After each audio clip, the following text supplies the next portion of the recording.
Well, hi, everybody. We're excited for this month's freight market report from Trax Tech. We have an amazing guest this month that I think is going to shed some light on all of the data that we have reviewed. So as you know, at Trax, we do this incredible, intensive kind of data pull of all the amazing things that are going on in supply chain, all of the trends and all the identification of all of the ways that things are fluctuating or changing. And we have an incredible colleague this month, Allison Dao, who's joining us from NTT DATA, and she's going to be weighing in with Steve Beta on all of the things that we're observing and also bringing into play some of the proprietary studies that her organization has done, which I think is going to be incredibly insightful. So Allison, welcome. Let's kind of start there. Tell us a little bit about yourself, let our audience know who you are and a little bit about the study. And yeah, we're just excited you're here.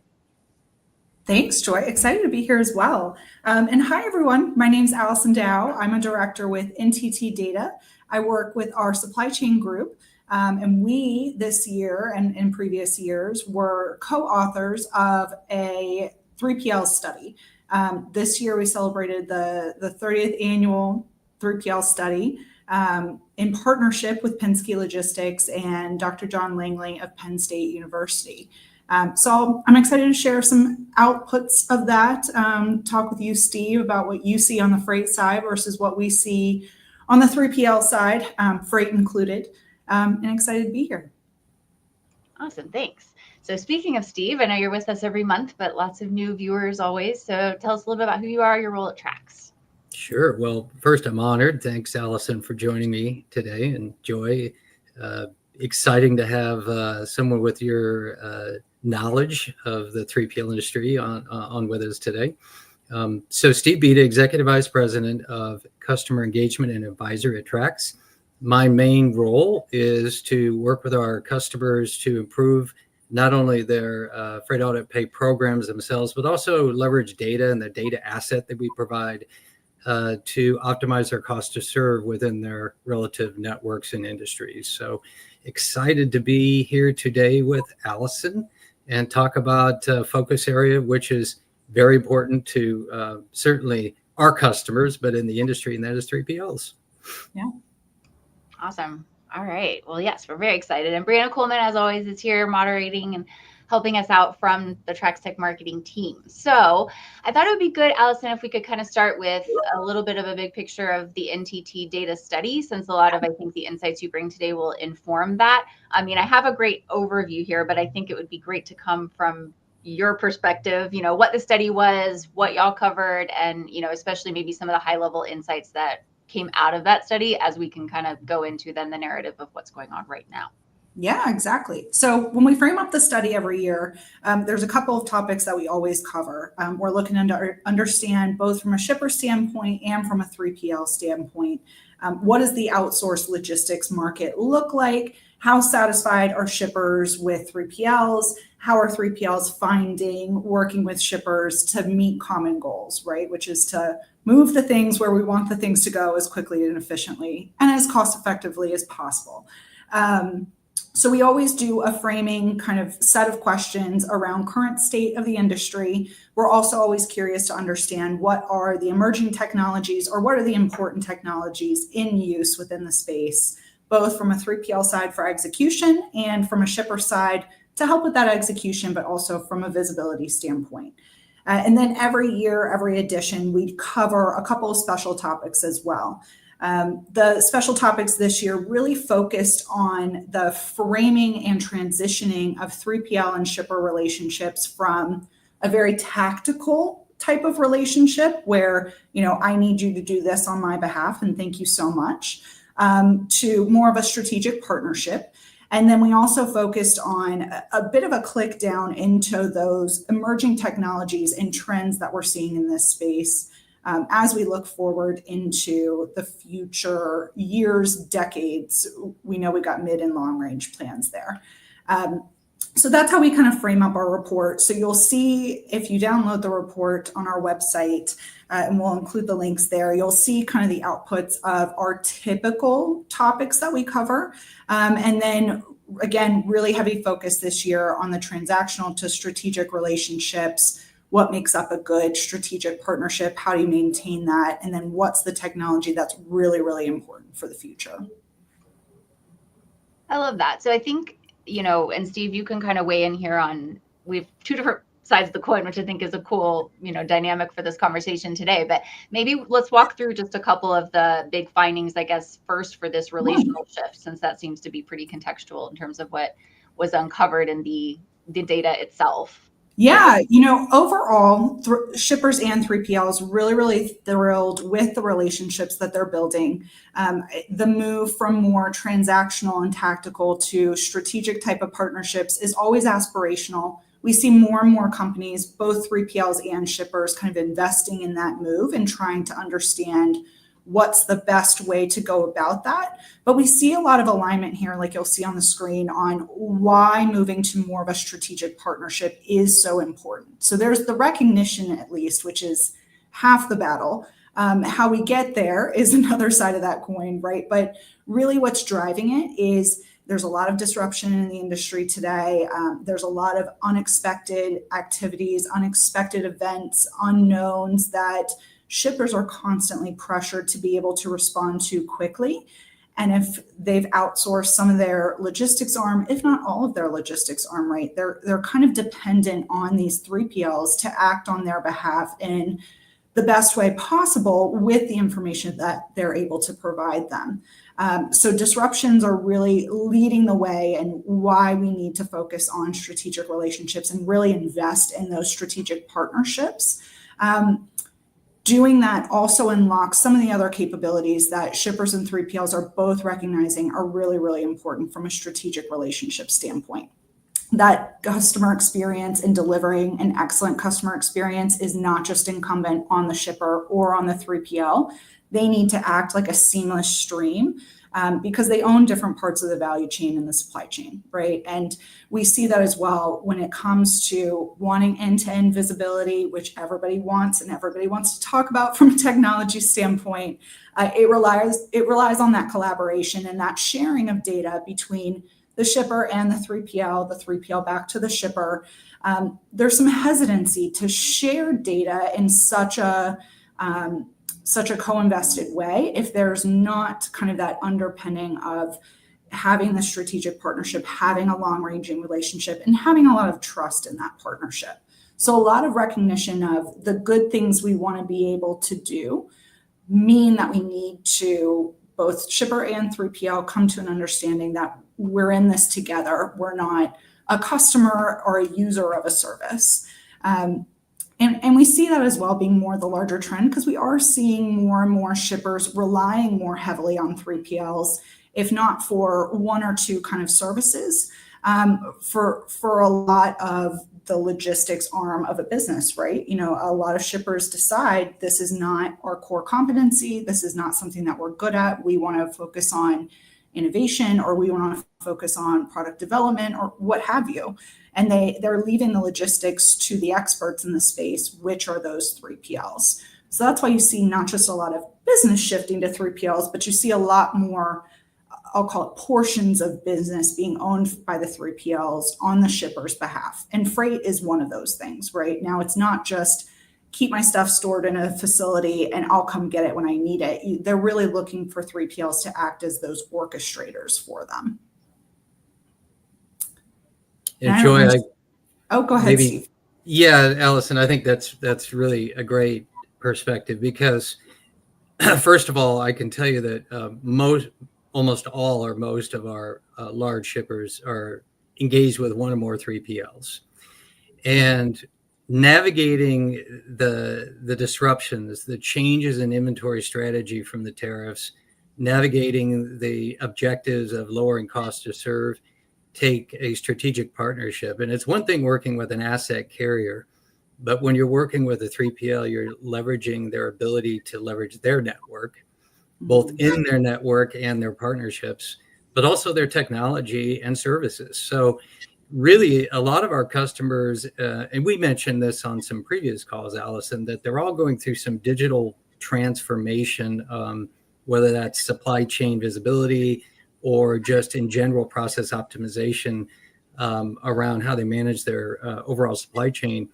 But acceleration of that through good partnerships with 3PLs, the strategic partners you have, or tracks, right, in terms of what we deliver in terms of a data asset, are all accelerators to be able to meet those objectives sooner than later and not have to do it all in-house, which a lot of companies just aren't ready to do yet because the changes are so dramatic. And I think a little bit later, Joy, we'll be talking about the digital marketplace and the impacts of that. I was in a meeting fairly recently where a large retailer just wasn't ready for that transformation yet. So this is an area where they could lean on 3PL partners to help them prepare for that change. So excellent points, for that, Joy. But Allison, I think I agree 100%. And it's all about the partnership and leveraging those capabilities in a very useful way. Yeah, and Joy, we actually had a slide that we presented at this year's CSCMP Edge conference. I think it's slide 12, Joy, if I have my number right. But it showed exactly what you just mentioned, Steve. Even more important than the strategic partnerships and recognizing that shippers and 3PLs are in this together. To be able to accelerate some of these capabilities, there is oftentimes a large investment that's needed if you're looking to make significant operational improvements, if you're looking to bring automation and robotics into some of your operations, if you're looking to expand really quickly into new markets. All of that takes investment. What we've seen is more and more of a recognition and even a trend to execute some of these large capital investments as co-investment opportunities. Now, again, you can't drive that kind of co-investment type of model without there being some kind of trust and really deep partnership between a shipper and a 3PL. But a lot of times that is a way that shippers are able to expand into new markets or to bring in new capabilities to an organization that they wouldn't just be able to do quickly, but it may be too capital intensive for them to do on their own. That was a major takeaway and theme from this year's study as well, is not just that it's important, but here's what it can help you create or drive into your organization if you are willing to make that investment from a relationship standpoint. That's powerful. And not only that, I think in the study, y'all quantified, within the survey, some of the contract length and then some of the attributes of relationship durability, ultimately what makes a relationship durable. Because if you think about the implementation, right? So the ideation of all these technologies is one conversation, right? But the implementation is a very different conversation.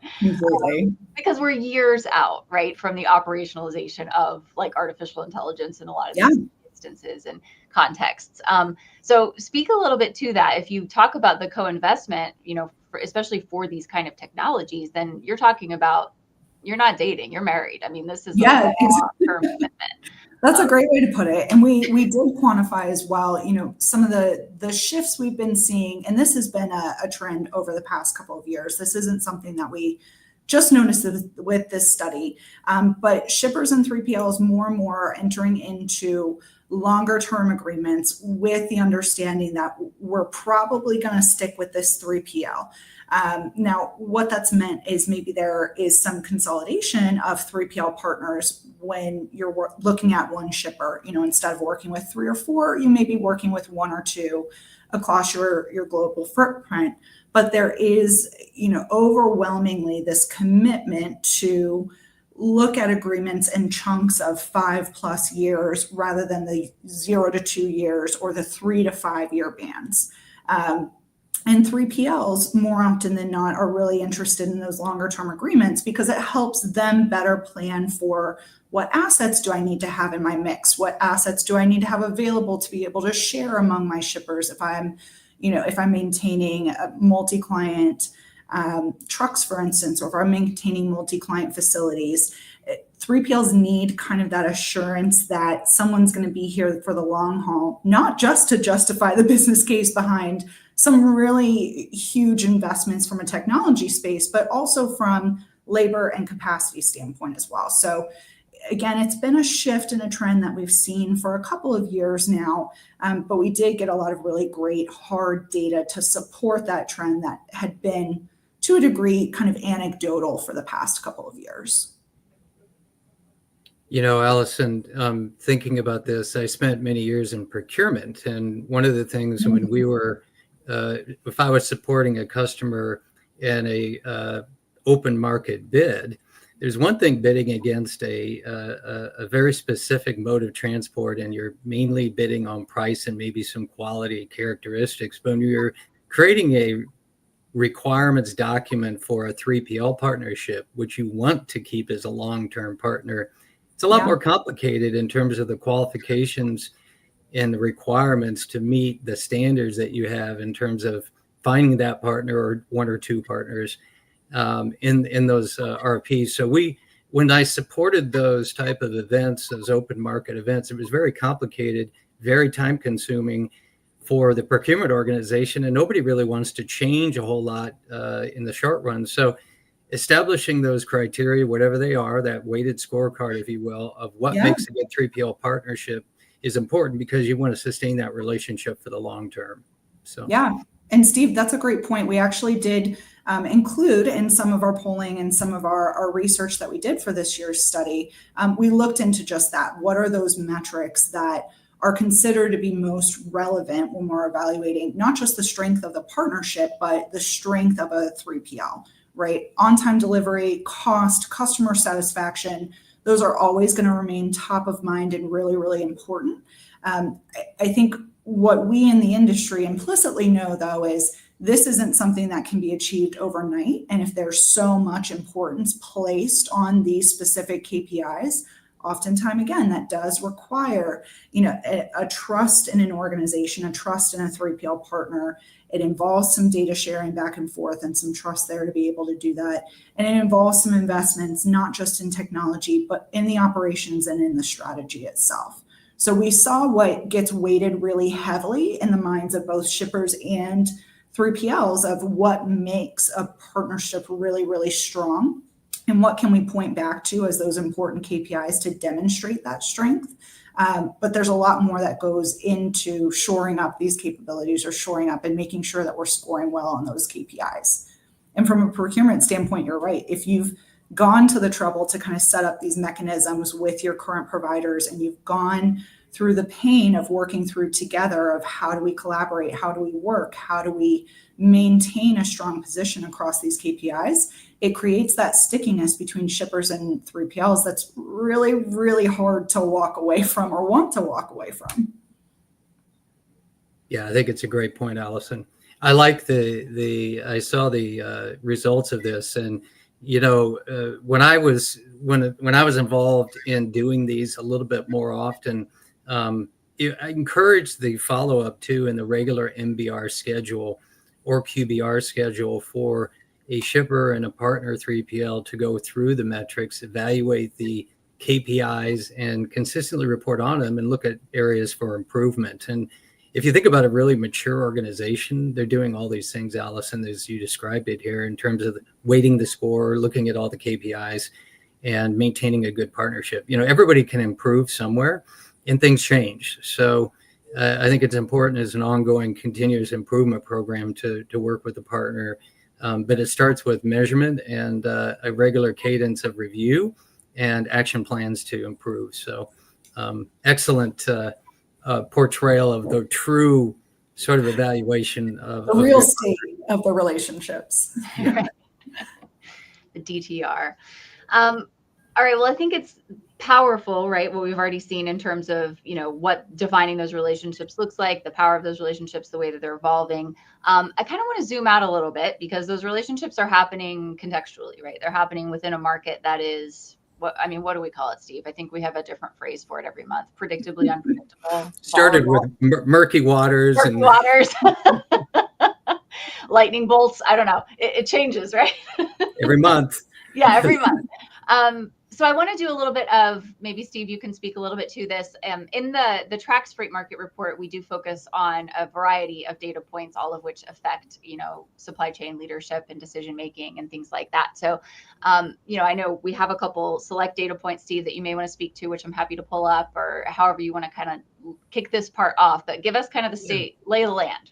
Where are we at? Well, I think, thanks, Joy. So, I'd like to hear Allison's comment on this as well. But, we've gone through some unusual events, to say the least, in terms of shifts of inventory strategy as it relates to the tariffs. We saw And Joy, you can go ahead and bring up that visual for us.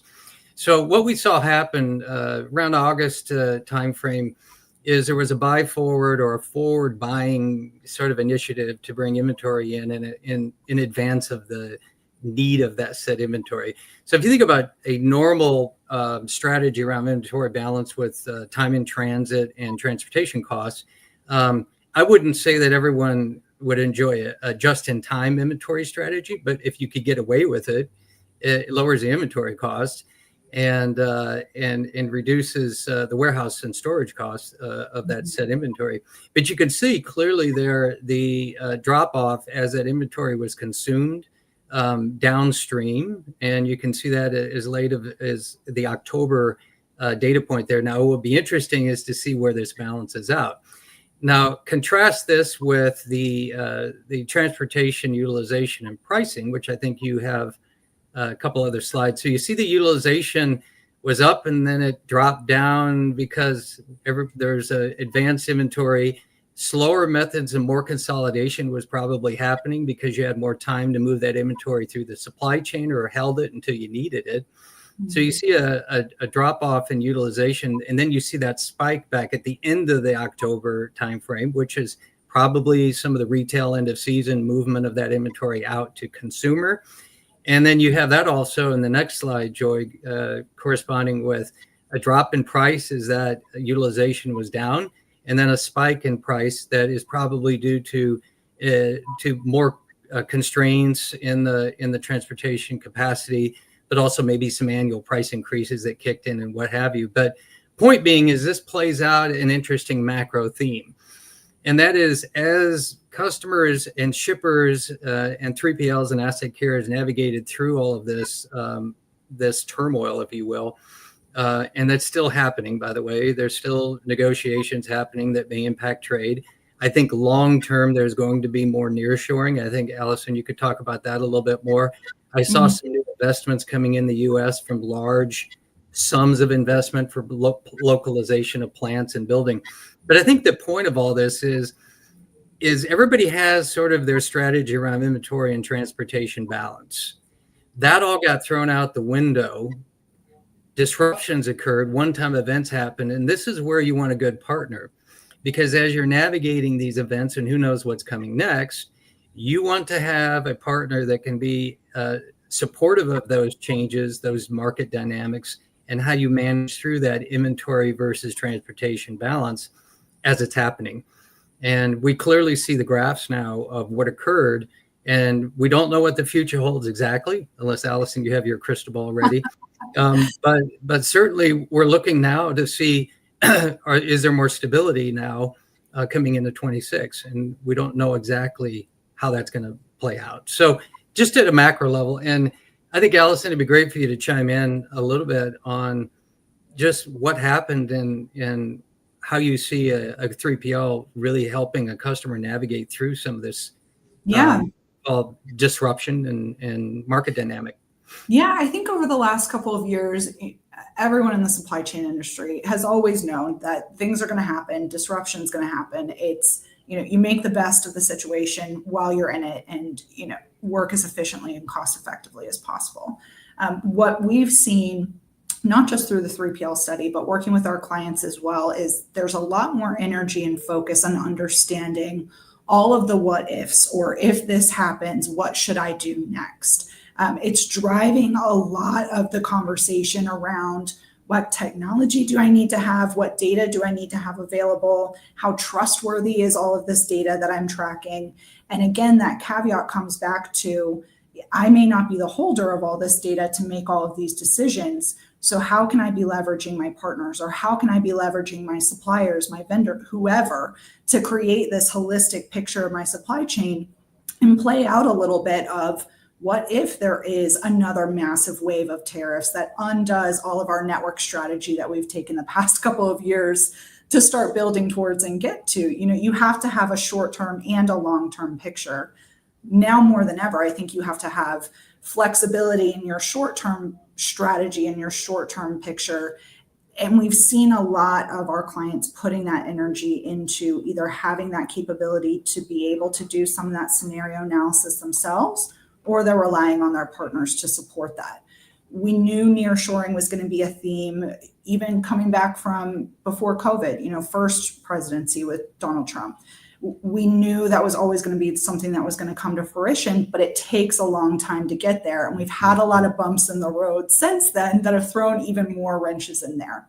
So I think shippers, from what we've heard from our clients, always a bit hesitant, always putting less and less stock in those long range plans, now putting more and more stock in how do I respond when this happens, or what's the best solution when these certain elements or these certain events take place. And again, that has to be enabled by the data and the technology that you have available, either through your own corporate entities or through your partnerships. Yeah, no doubt. And even using a 3PL for in transit storage and other inventory strategies, right? So because there's how do we get creative? Yeah, how do we creatively solve some of these problems? One of the what if scenarios may be, what if we just leave it all on the yard? Is that more cost effective than doing what we were planning on doing with it? And again, we have to be even more sophisticated with the solutions that we bring to these scenarios, and almost even more outlandish with the scenarios that we're modeling now, because we just don't know what's going to come next. Yeah. Expect the unexpected is exactly. the theme. Yeah, exactly. Yeah, Joy, I think that we talk a lot about sometimes metrics can also be a bit deceiving in terms of what they're telling us in the short term. So it's interesting, having gone through this and looking at the graphs and sort of how they played out now anecdotally for what we were seeing in real time. Allison, you can imagine we had a couple meetings where it was scratching our head a little bit in terms of what's next. But like you said, I think expect the unexpected, find a partner that can help navigate through those more challenging market events, and then having the data to support the decision support short term to understand the cost impacts of the decisions you make, and navigating through any sort of short term decisions that you need to meet the demand of the consumer and of the company's objectives, if you will. So it's an interesting time. If ever there was a time for this type of thinking and strategy for partnerships, it's definitely now. And we haven't even talked about the digital marketplace yet, which is another aspect of change that we see coming. And if you want to throw that on top, even more change coming in the future, right? Absolutely. Yeah, I think one of the things that I want to double click on, which I hate myself for just having said that phrase, but is this idea of data versus kind of the artificial intelligence versus human intelligence, right? So we're watching companies go to market with huge promises about how AI is going to help us extrapolate value from data. Okay. And we're in one of the industries where the data sets are as large as they can be, right? I do think, one of the things that Steve always talks about is that he's reading the tea leaves, right?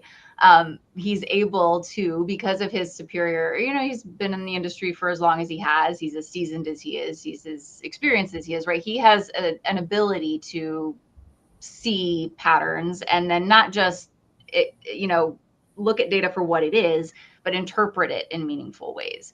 And I appreciate the fact that modeling technology and artificial intelligence and all these things are going to expand maybe our ability to see what's coming or anticipate variations of what could come. But I think I'm interested to know from both of y'all's perspectives, and I know we're a little off script here, but both of y'all's perspectives, what the balance is. Because I think there is a balance from, yes, looking at the numbers and the power of having real human relationships with people who have the ability, the seasoning, the wisdom, the experience to interpret what the data is telling you, not just mathematically, right? But who have something of like a gut instinct or you know what I'm talking about? Who are able to kind of advise and guide and all of that. Because I think that's a really, really important piece, especially when we're making decisions at scale that affect such large systems. Yeah. Allison, you could go or I could go. You want to start? Sure, I can start. What I always caution my clients on is there's a right place and a right time to use AI versus human intelligence. And any time where context is really critical when making a decision, we tend to shy away from recommending a heavily automated process, right? Because you always want to have those guardrails around how do I make sure true exceptions are getting kicked out for human intervention or someone to look through this and take a decision on it? Or how do I make sure that we're not muddying the waters of where some of these unexpected events are taking place because we've created a rule set around them that takes a decision without the entire picture or without that context in it. So I think more and more, we can put AI, ML behind a lot of things that we do across the supply chain, but really honing in on where is the right place and the right time to deploy it versus hitting the brakes on it and bringing back that kind of human intervention into it is going to be much more important for us to articulate and create that business case around in the future. It's something we're always trying to figure out that right balance with our clients. And it looks different for every shipper and every 3PL. It looks different for every company. So I think there's much more thought to be put into not just how can we make everything go faster, but what should be going faster and what should be an area where we take the time that we need to. And if it takes a lot of context, that's usually where we tend to shy away from a heavily automated recommendation. I love that. That makes a lot of sense, Allison. I'm going to start up a little bit more even upstream and say that as Trax works closely with customers and all LSPs, including 3PLs, but anybody in the category of logistics service provider, shippers rely heavily on the data that's being consumed and translated off the billing documents and the TMSs and the WMSs that all come into Trax, and we formulate sort of data normalization strategies. So the data improvement, data governance starts the journey for sure, because AI is not good at solving that problem at all, right? You got to start with knowing that there was a problem in the first place. Yeah. So a bad data will give a bad answer, more or less. So I couldn't agree more with Allison on that. But it really starts with a good data governance strategy, and partnering with your LSPs to improve data quality in the transmission of said information, whether, again, that's an ASN possibly, or a 214 or some EDI event or an invoice is important. But I totally agree with Allison. I think there's a practical use case here. If it's a repetitive process and you're just looking at a lot of data to churn through, I used to work with a customer, and you remember, Joy, we talked about the multivariate math problem. Just to give you context, Allison, why is my cost to serve up? Seems like a simple question to ask, right? Well, there's about 15 variables that make that go up and down. Point being is the problem in the ask needs to be fairly repeated, simple, and fundamentally sound in terms of the data. And there are a lot of good applications for that, where there's a lot of information and patterns emerge out of it, and then one can interpret those patterns.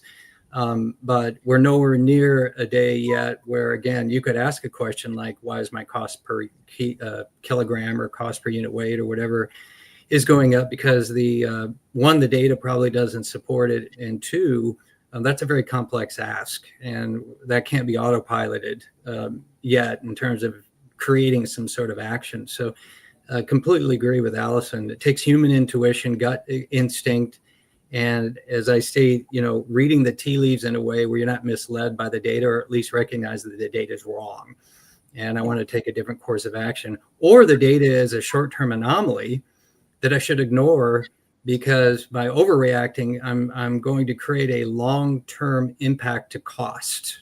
Yeah. And we talked about that too with this forward buying of inventory to avoid tariffs. Maybe it was a good idea. Maybe it wasn't in certain cases, but you made the decision and now you have to live with it. And that's the kind of thing that only good human intuition and experience can solve, right? Yeah. I like that. I appreciate that. Okay, cool.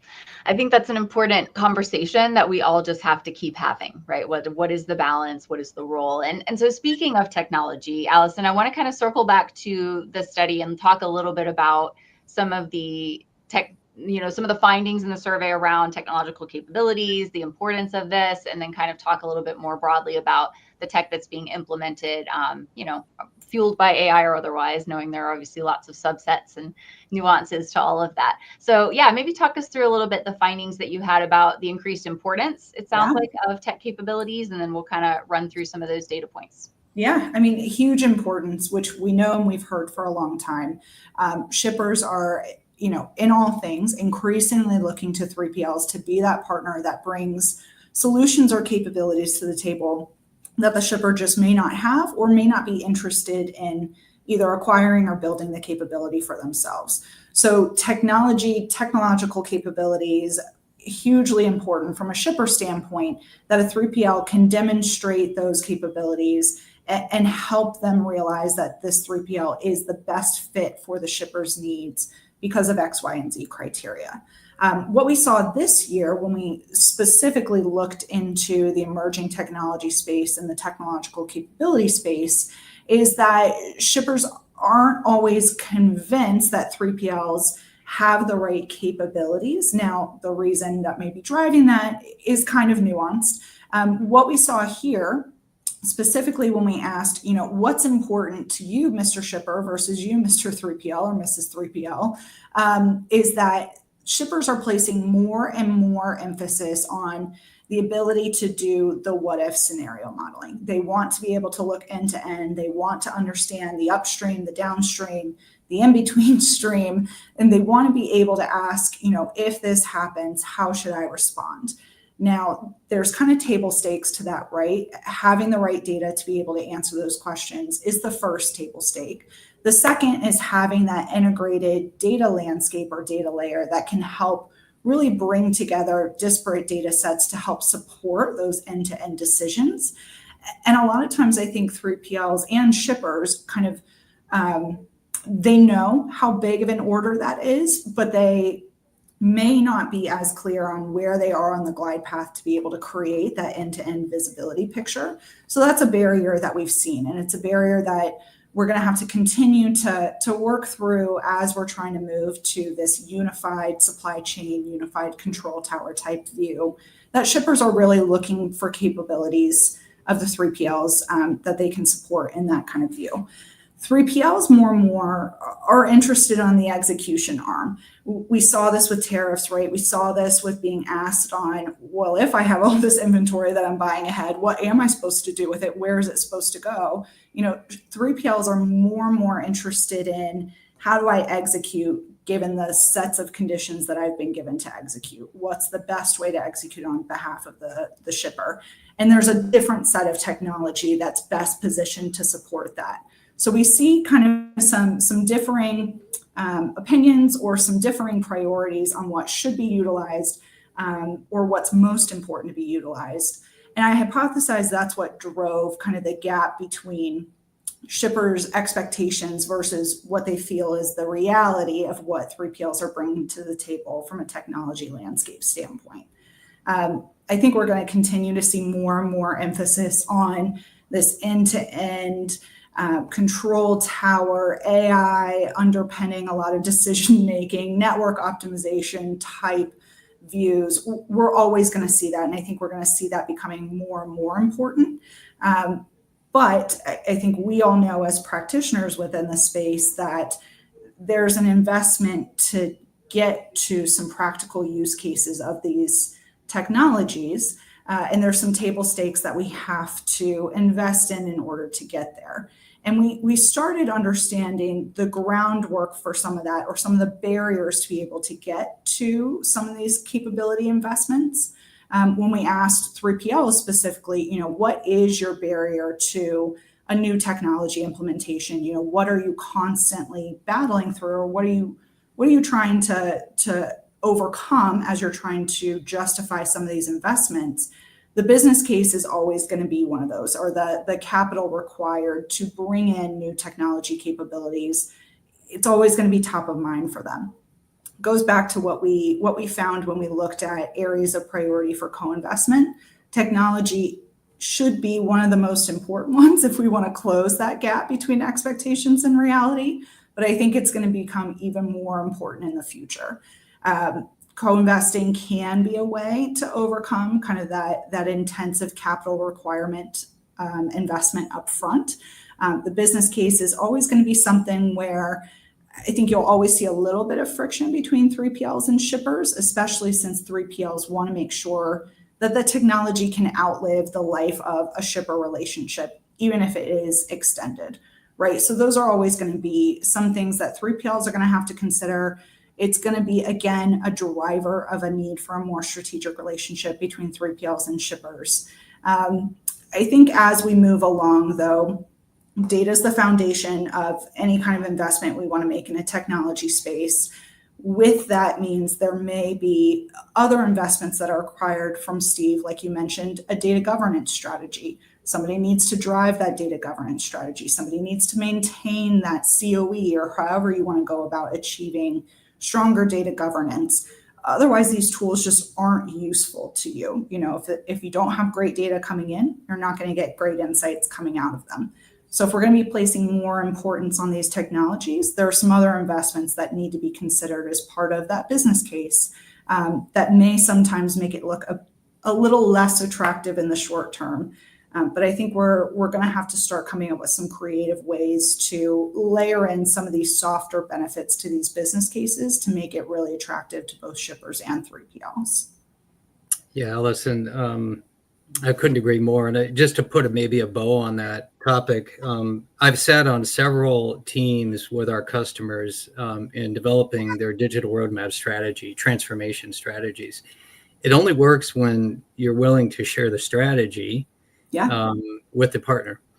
So and this plays back into an early comment that you made and that I commented on, and that is about trust and sharing of strategy between your partner and knowing where you want to manage that internally, right? For whatever reason, security, confidentiality, there could be a myriad of reasons why.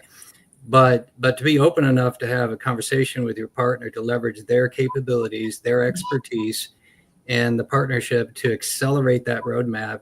And really, in the end, if it really matters is the outcome is effective in terms of meeting the corporate objectives, whatever those may be, right?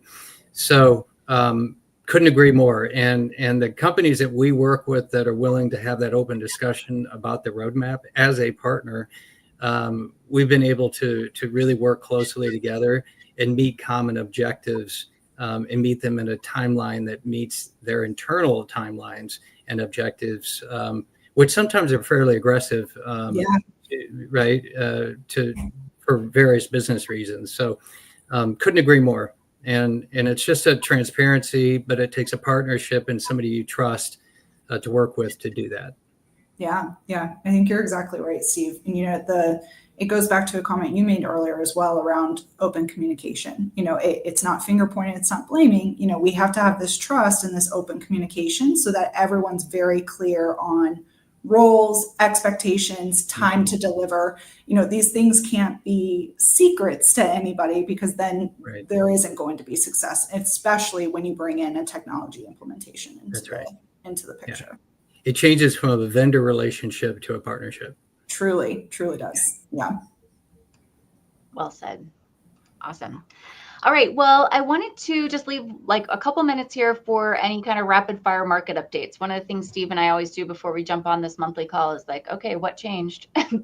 Sometimes within the last 24 hours, or is there any kind of, leading, updates? What are your eyes on? So as two experts in this space, what signals are you watching as we go into peak season for retail, as we head into, the end of this year? Are there any signals you're watching, anything that's going on in the news, any macro environmental things, economic things, global things, et cetera, that our audience would be interested in that you think are particularly salient or important for decision making in the next few weeks? Yeah, I'll just throw a couple items out, and I'll be quick because I know we're about out of time. I'm watching, consumer sentiment. Where is the consumer? How they're going to play into this? The numbers were down recently. There's all eyes are on the Fed still. Now there's some questions about those rate drops that were anticipated. Of course, the market isn't happy about that either. I think AI is booming. AI infrastructure will continue to boom as an industry. But consumer sentiment is something to monitor because that'll drive the demand that of course, creates more demand from the supply chain. And then the other thing for me is just how does this inventory transportation balance equation come out in the long run? We saw what happens when you have a disruptive event, but will it go back to more just in time? Will it balance out in the middle somewhere? I think I'll be waiting for the next metric review of inventory, warehouse utilization, transportation capacity, and pricing just to see how that plays out. But that's got to be a little bit after the peak season, something interesting for Q1 26. Allison? I think you said it well, Steve. I always look to the consumer as kind of my starting point, right? They drive the rest of the activity behind them in the supply chain. So we'll be curious to see now that the government's reopen. We may see some additional spending power with some people coming back into play. Interested to see how the holiday season shapes up from a capacity standpoint, from an operational efficiency standpoint. And then again, Steve, to your larger point, that's one piece of this, right? And then we look longer term, what changes in the game plan, what changes in the strategy map for these companies based off of some of the ripple effects we see from these recent events and how we recover from these recent events. So I'll be curious to see if any strategy, any nearshoring, or any network changes are impacted by some of these disruptions that we've seen this year, or if a direction changes based off of a more favorable turn in consumer spending, I'll call it. Good. All right. Good insights. I appreciate that. Well, this has been fantastic, y'all. I think this has been really insightful. Thank you for everybody who was listening in. We had a great, huge audience today, so I'm super pleased. We are going to have links in the comments. So the NTT data survey, everybody who watched this needs to go download that. You can see the all of the data, which we teased a lot of it today and gave a lot of good explanations, but you need to see all of it, right? So you get the full picture. So we'll make sure you have a link to that. Also ways to reach out to Allison or learn more about her company. I'll make sure that her LinkedIn profile is linked as well. And then we want to make sure that you're on our list as well. So you can subscribe to get the monthly Trax Freight Market Report delivered to your inbox. You can also get notifications. We also have a daily AI and supply chain email that goes out that highlights the top 3 news stories on AI and supply chain every single day. So thank you so much, Allison Dao, for being here with us. What a pleasure. What a privilege. Thanks, guys. Thanks, Allison. Thanks, Steve, and thanks, Joy, for the great moderating. Thanks, Joy. Absolutely. Thanks, All right. And Steve, as always, awesome to have you. And thanks for being here, Brianna. We'll see you next month. Thanks, guys. Thank you.